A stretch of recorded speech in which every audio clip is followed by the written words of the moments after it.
नमस्कार मंडळी, मी तुमचा लाडका मित्र वरद विजय चव्हाण आणि मी तुम्हा सर्वांचं माझ्या यूट्यूब चॅनलमध्ये स्वागत करत आहे. मंडळी, दिलीप प्रभावळकर सर आणि रोहिणीताई हट्टंगडी स्टारर नवीन मराठी सिनेमा आता वेळ झाली येत्या 23 फेब्रुवारी 2024ला आपल्या भेटीला येणार आहे. खरं तर आपल्या ग्रुपमधले काही असे मित्र असतात ज्यांना संध्याकाळ झाली रे झाली की चला आता वेळ झाली असे म्हणायची सवय आहे. असो, सो सिरियस नोटवर येऊया. आता वेळ झाली हा सिनेमा पुन्हा एकदा जो मराठी सिनेमा कंटेंट आणि ॲक्टिंगसाठी ओळखला जातो तेच प्रामुख्याने आपल्याला या सिनेमाच्या माध्यमातून दिसणार आहे. म्हणजे एक आजी आजोबा आहेत ज्यांना आता स्वतःचा मृत्यू त्यांना स्वतःच ठरवायचा आहे आणि आता 65 इयर्स नंतर, हालाकी दोघंही ठणठणीत वाटतात. दिलीप कांबळेजी आपले नेहमीचे सबस्क्रायबर किंवा वॉचर आहेत आपल्या परिवारातले. आत्ता मी पुन्हा एकदा हालाकी बोललो, त्याच्यावरनं सुद्धा ते काहीतरी टिप्पणी करतीलच. बट आता असे शब्द अधूनमधून येतात आता, आणि मी एडिट करत नाही, डायरेक्ट एकाच फ्लोमध्ये जे येतं ते तुमच्याशी शेअर करतो. आनंद महादेवन पुन्हा एकदा या सिनेमाच्या माध्यमातून आपल्याला डिरेक्ट करताना दिसणार आहेत एक मराठी सिनेमा.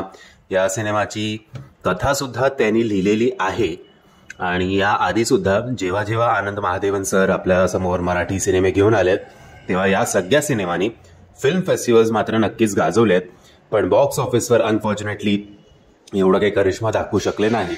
आय थिंक त्यातल्या त्यात जर मी चुकत नसेल तर सिंधुताई हा सिनेमा चालला असावा. बाकी आय थिंक जरा भ्रमनिरास झालाय.